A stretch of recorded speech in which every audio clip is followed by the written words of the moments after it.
I don't have the words to tell you how honored and pleased I am to be here. Wayne and his family brought me up, and we've been friends for years. And today, I'd like to tell you a story. And please understand, if I say I too much, I'm not an I person, but I'm talking about something that happened to me. I represent just one of 591 aviators that came out from prison camp in Vietnam. 12 died in captivity, and 591 came home. The longest guy up there was up there 10 years. I was there almost 6, and that was enough. But before I tell the story, I'm going to tell you just a little bit of background, because I think most of you here may not have understood the air war in Vietnam. It was incredible. Vietnam is very long and slim, and the ocean on one side, and Cambodia and Thailand on the other side, very narrow, and the airplanes and the people that served in the South basically did not go north. Same thing with the airplanes. We had a whole group of airplanes that did all the bombing and all the support in South Vietnam, below the 17th parallel, and the Navy and the Air Force had two airplanes primarily that went north, and we were mostly based either on the carrier or in Thailand, not based in Vietnam. And the air war lasted from 1965 to 1973.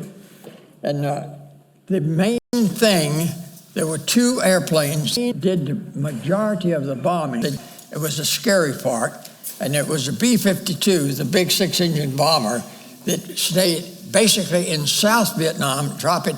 Each airplane carried 106 bombs, and they'd come along and just drop all those bombs and make matchsticks out of trees.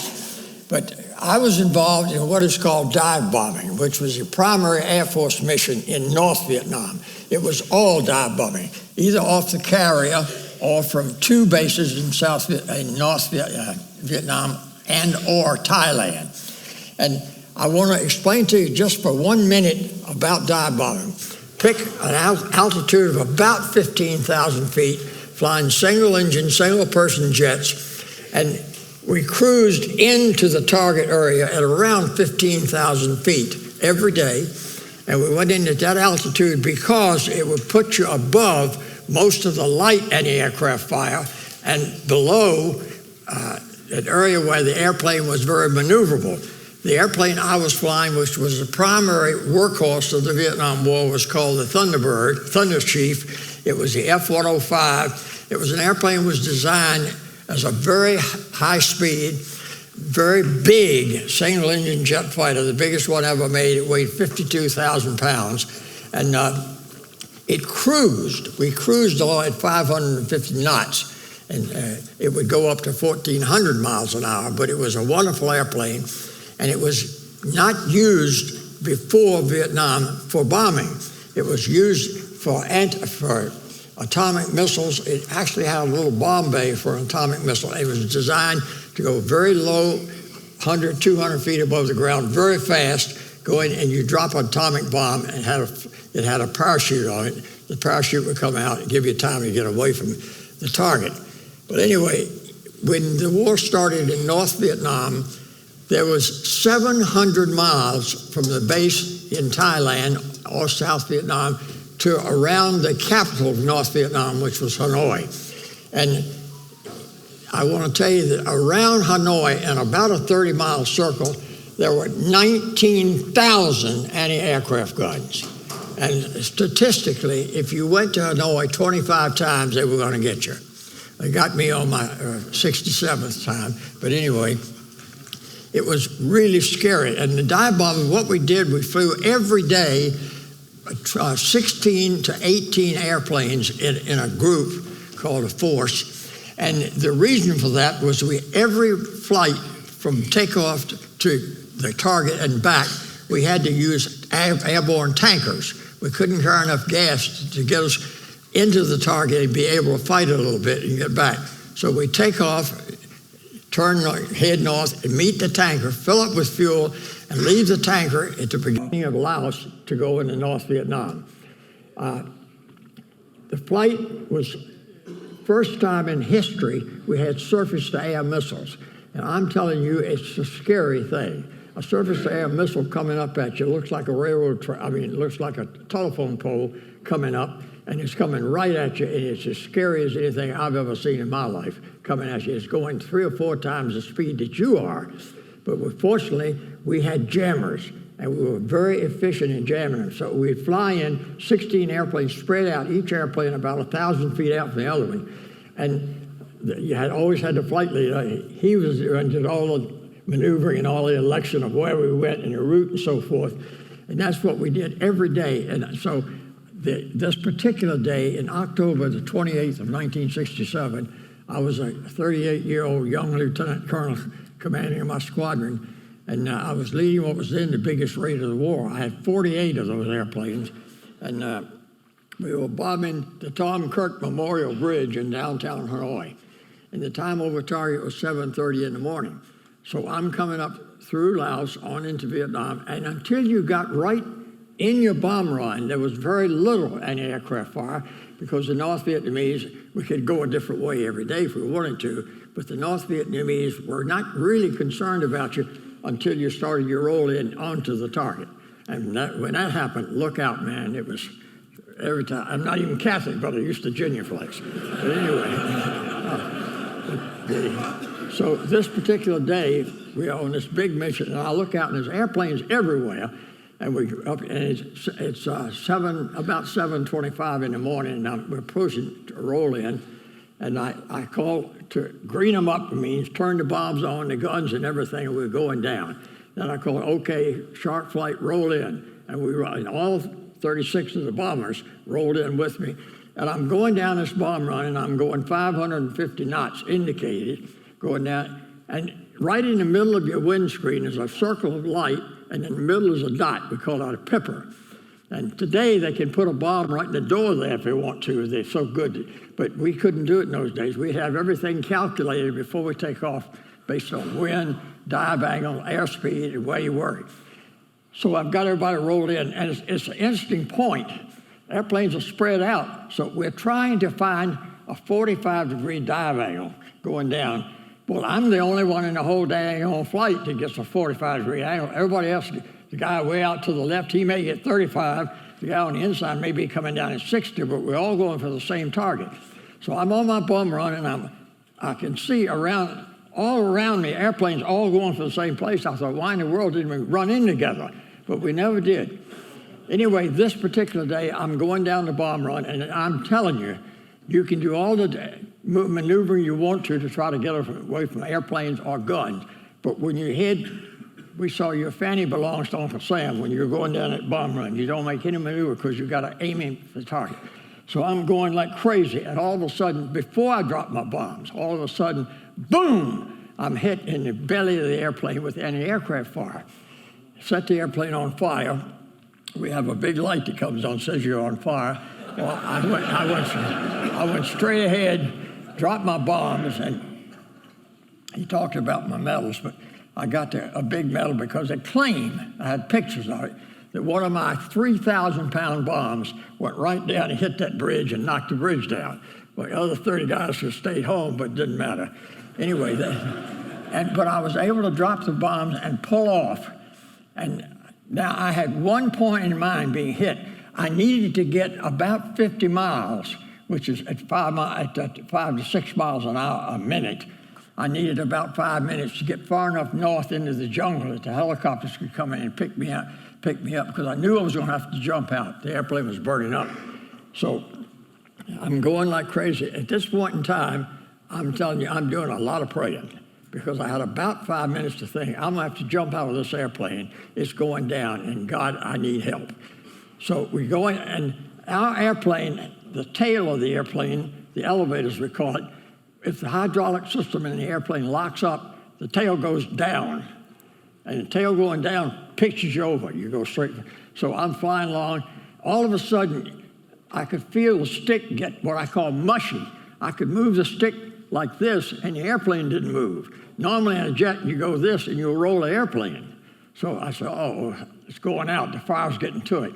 So sure enough, it tucked and went straight down. And now I've got that right in your armrest. You got two handles.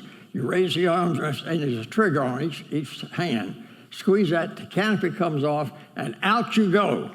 And when I went out at about 550 miles an hour, there's an automatic deal that separates you from the seat. There's a strap that's behind you on a rig, separates you from the seat and pulls the lanyard that deploys a parachute. If that wasn't true, I wouldn't be here, because I was knocked unconscious by the wind blast and tumbled.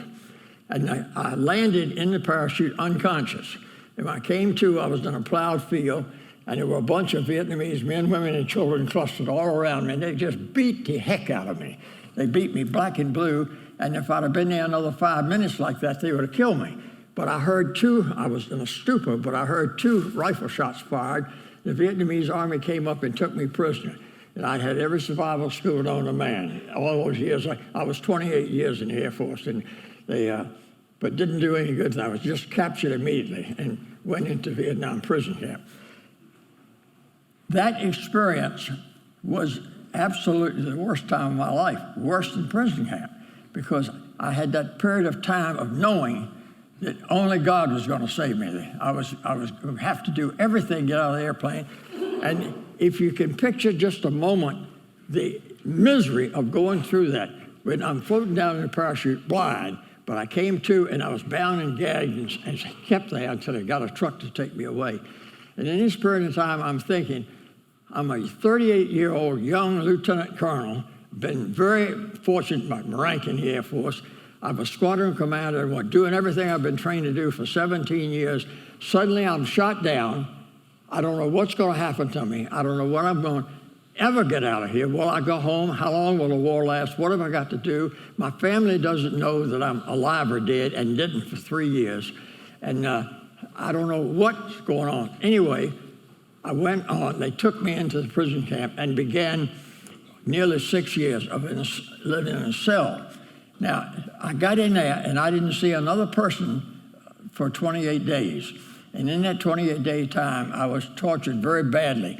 And it was a pretty standard torture for air crews in North Vietnam in the war.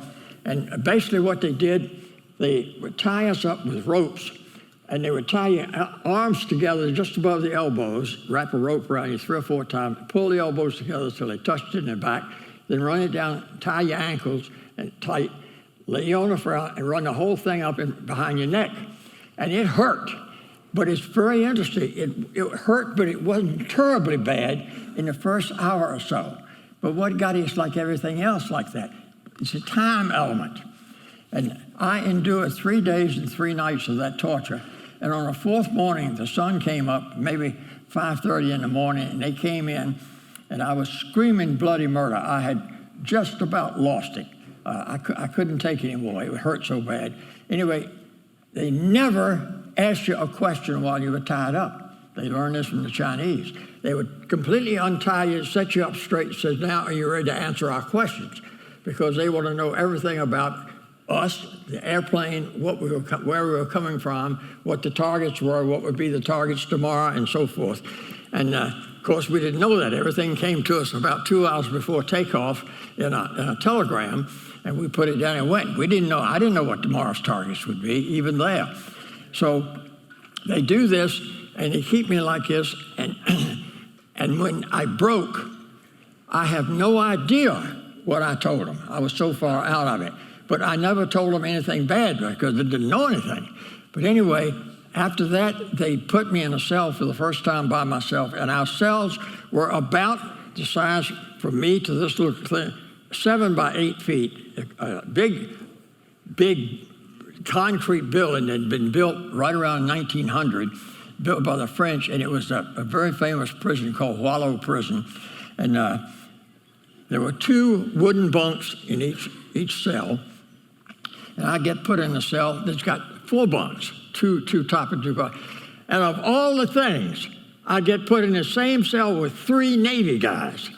I couldn't believe it. And two of my cellmates, and this was after 28 days, but two of my cellmates were academy graduates at Annapolis, class of 1951. I was class of 1950 out of VMI. But anyway, and we were together 17 months before I was broken out because I had an incident. We had nothing in the cell but 2 concrete bunks, and they had a double-decker concrete bunk. We had like a 5-gallon paint can for our toilet, and they fed us a bowl of soup in the morning and a bowl of soup in the afternoon. You see me now weighing about 160, 162 pounds or something. I got down to 90 pounds in a prison camp because they didn't give us enough food. They gave us a piece of bread and a bowl of soup twice a day. It was enough food to keep us so nobody got really sick from the food, and everything was very clean. They boiled the water for us the whole time. We had water to drink, nothing else.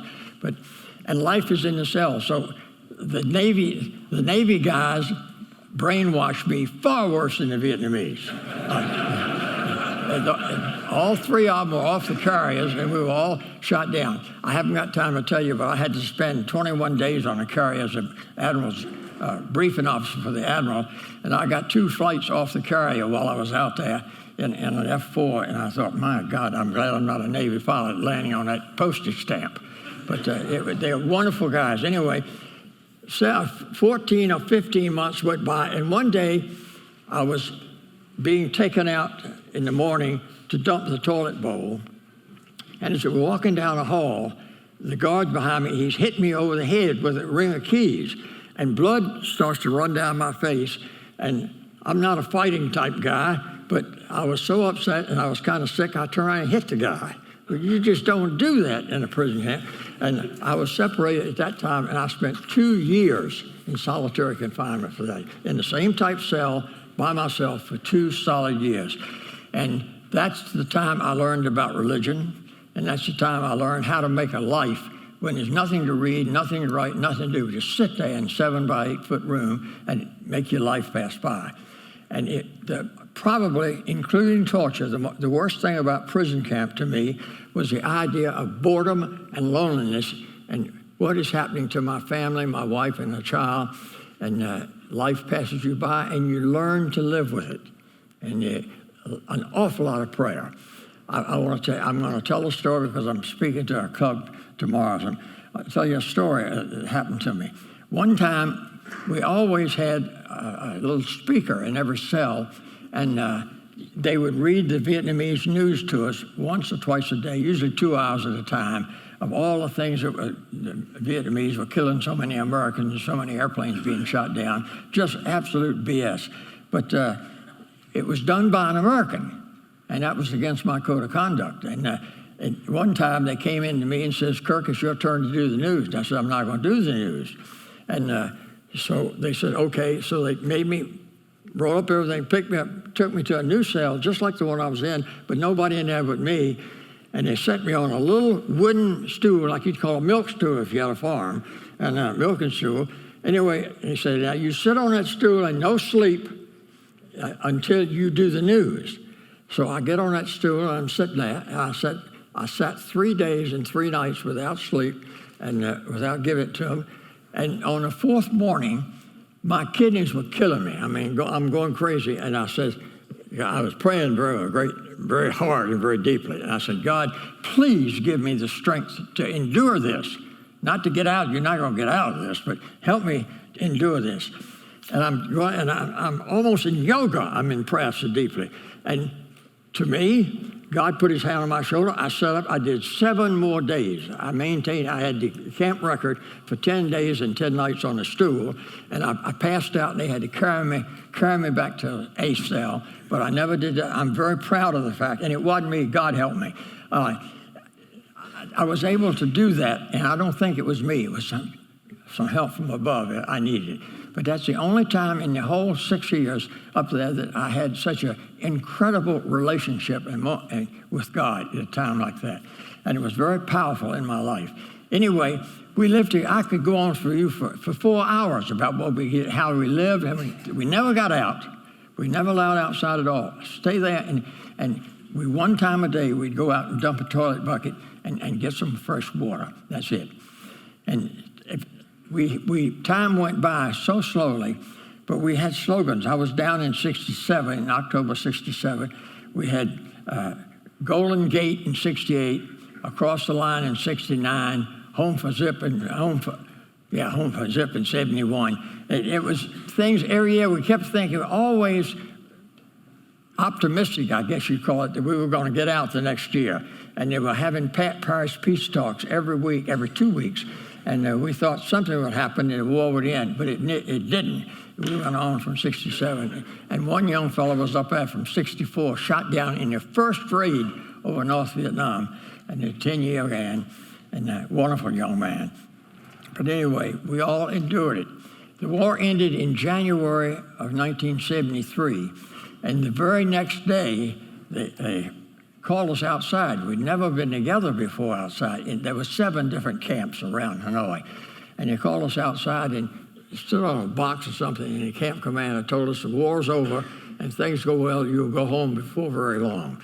And they separated us into 4 big prisons, and we came home in 4 groups, and American airplanes actually flew into Hanoi, picked us up. It was a very formal turnover. They put us in, finally gave us some clothes to get out of the airport, get out of the prison camp, and we gave them to us in the morning. We came home. They had us a week before we came home. You brought you out and brought the clothes in, let you fit them, and then took them away from you, because we lived in pajamas, I called it, my whole time up there. And when the time came, we went out and they gave us the clothes, we put us on a bus and drove us out to the airport, and we settled on a bus there for 2 hours before we got off. And we all said, oh God, something went wrong, we're going back. But no, we didn't. We finally got on a big American transports, and they flew us to Kirk Field in the Philippines, and we kept us there for 3 days because they didn't know if we were all nuts. And so we hadn't had anything good to eat, but they opened the kitchen. You could have anything you want 24 hours a day.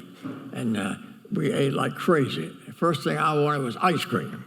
And I said, I got ice cream. I filled up with ice cream, and then I had some eggs and bacon. But they kept us there. And in that 3 days in the Philippines, we got all new uniforms. All of our ribbons and decorations were there. And they brought in doctors and dentists and optometrists and so forth, fixers, if you needed glasses, or if you needed work. I lost 3 major teeth in the thing, biting down on rocks in the soup. And they came in and gave you temporary dentures because you didn't want to go home and see your wife after 6 years and have to snag her tooth. So they fixed us up really well. And then after that period of time, they flew us out. Everybody went to Hawaii first. And we got to Hawaii in the middle of the night and landed, got a load of fuel. And there must have been 10,000 people at the airport in Hawaii to see the animals as we got off the airplane. And then they put us right back on the airplane and flew us to California. And in California, that was a split. And they sent us, all the POWs had all figured out beforehand. They sent you to a major hospital at a base nearest your home. And nearest my home was Washington, D.C. So I went to Washington, D.C.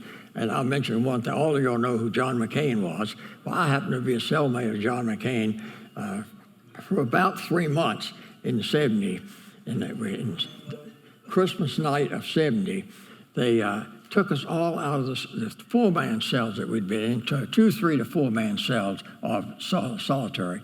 And there were not enough big cells, so they took every one of the POWs and put us in 5 big cells that had about 45 people each.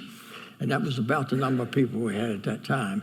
And I ended up in the cell with all the senior officers, and John McCain happened to be there because his daddy was a 4-star admiral. It was commander of the Pacific Fleet.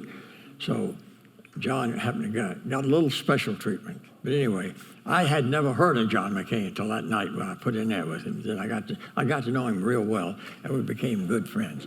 But we were all together in that room until the very first thing we did on Sunday morning. We had a church service.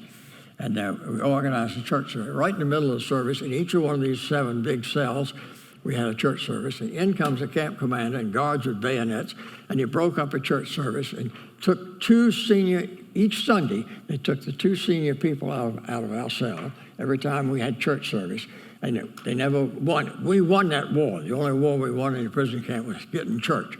And we took two people out of the cell every Sunday and put us back in 2-man cells where all the seniors stayed until the end of the war. When I say all the seniors, there were 4 full colonels shot down, and they were kept isolated from us. We never saw them during the whole war.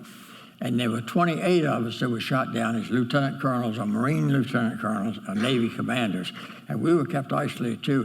When I came home, I'd only seen 47 people in the 6 years up there because of just the 47 people I put with in one room. Anyway, I wish I had the time to tell you 1,000 things about that experience, but I don't. What I want to do more than anything else right now is try to get through to you just a little bit the idea of the total emotional breakdown and how it is to be separated from your family and be in a situation like that for a long period of time. The American nature, we are very optimistic and very good people. We can take not all of us can take a hell of a lot more than you think we can take. And I would not want any one of you to be exposed to that, but it's something that was so valuable to learn. The first thing I learned was how great this country is. Just thinking about it, how marvelous it is, how much freedom we have. And I know you and I would all agree that we got a lot of problems with lawyers, but it doesn't matter. There's a legal system in this country is so much better than anywhere in the world. At least, no matter what happens to you, you get your side heard. And it is something that we don't understand as Americans, to be locked up and not have anybody ever care what you have to say, or your side of anything doesn't matter. That was very powerful to me. And after that is to appreciate that the United States, and then to recognize the value of friendship. In the prison camp, I didn't know anybody, hardly, by the time I was shot down, and I would be taken out to torture and beaten up, and we used a tap code to tap on the walls. And you wouldn't realize, but you come on this wall here, if I tap lightly through this wall, you can hear it back in the kitchen if you have your ear against the wall. And that's how we were able to communicate and talk to people, a thing called a tap code. And it was dreamed up, used like a bingo card, coming up with the letters, and we were able to use that, and all of us got very good at it, and that's where we got all the names. They never told us any names, but we had all the names, what people were flying, time they were shot down, and what was happening back home. We didn't hear anything about the moon landing, when it landed on the moon. So one guy got a letter. I never was able to get any mail, and one guy got a letter, there was a postage stamp on it, and it showed man landing on the moon, and that was the indicator we had that we had been to the moon. And the idea after that is never, ever forget how grand, how wonderful it is to be an American. And we came home in that way. And let me put together a couple of thoughts about it, and then I will shut up. The experience was very hard, very difficult, and trauma stays with you. However, you would offer me, I think, the right to be a little bit bitter of having 6 years of best years of my life taken away from me.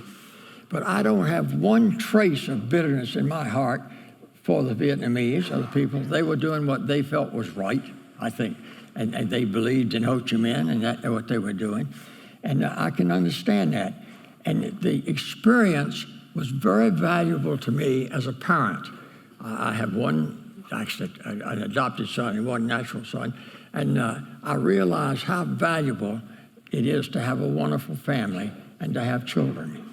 And the idea all the way through everything, when you get out and look back, is I don't care if there's one of you in here this afternoon that doesn't have a nickel, or if there's one of you in this afternoon that has $100 million.